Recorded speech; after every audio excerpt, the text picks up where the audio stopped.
Hello guys. So ngayon meron tayong 2026 goals natin. My God. So ang 2026 goals natin ay focus mainly sa ang main goal is matapos na yung apprenticeship na 2 years apprenticeship ko sa Arki, no? So yun, kasi actually 1 year na-achieve ko na yung 1 year sa design. Okay, ngayon sa site naman tayo, so in charge of project construction. Kailangan ko siya magawa this year. Kailangan ko na matapos. So kailangan ko matapos, no? So ang goal ko is this January makahanap na ng work related sa construction, project management. So dun magtatakbo yung apprenticeship, yung kalahati, yung another 1 year nung apprenticeship ko. Tapos yeah, so in that time span kailangan makatapos ko na siya,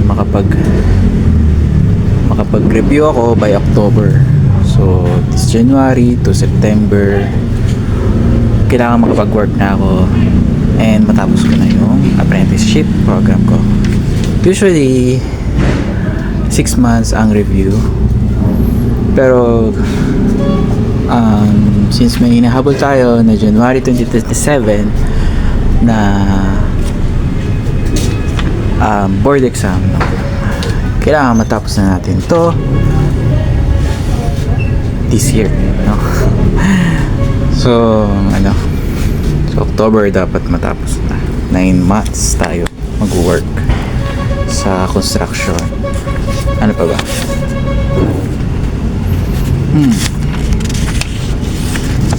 Completed. Ano pa ba ako?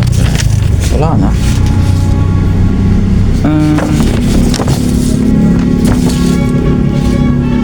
October review. Then dito. Ayun lang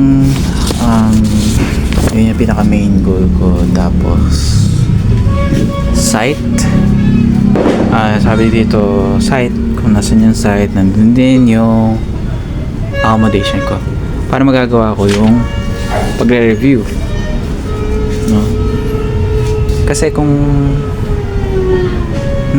nararanasan ko na yung dati na sobrang layo ng review ng trabaho ko, din uwi pagod. So hindi siya maganda, hindi siya effective for that, kasi dapat focus tayo, di ba? Tapos site accommodation, yun, work then review. Tapos Chocomo's cake. Ayun. Hindi na natin kakayanin, no, na meron pa ako dito FB, no?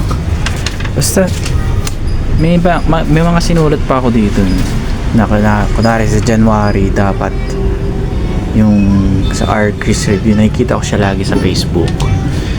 Then sa Facebook parang lagi niya sinasabi na maganda yung use 1 year in preparation. So meron siyang may program ng review sa Archie.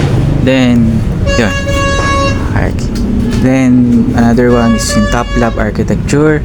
Then JPT, pinaka OG sa lahat yung JPT, no?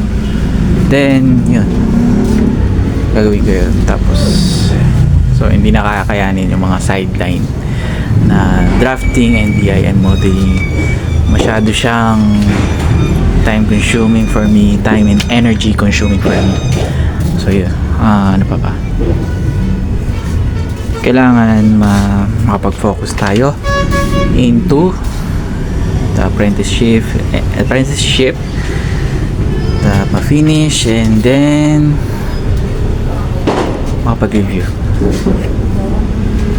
Kahit din muna natin isipin masyado yung kita ngayon, no?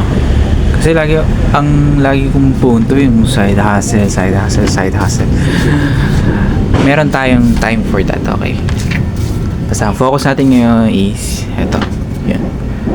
Pero may condition naman tayo sa side hustle. Tingin ko kakayanin natin kung kunwari mag-bake tayo, hindi siya time consuming, no? Kasi meron lang ka lang isang sinusunod na direction. So paulit-ulit lang yun, di ba? Like mag-bake ka, bibenta mo, collect orders now, pre-order now, then bigay sa customer, then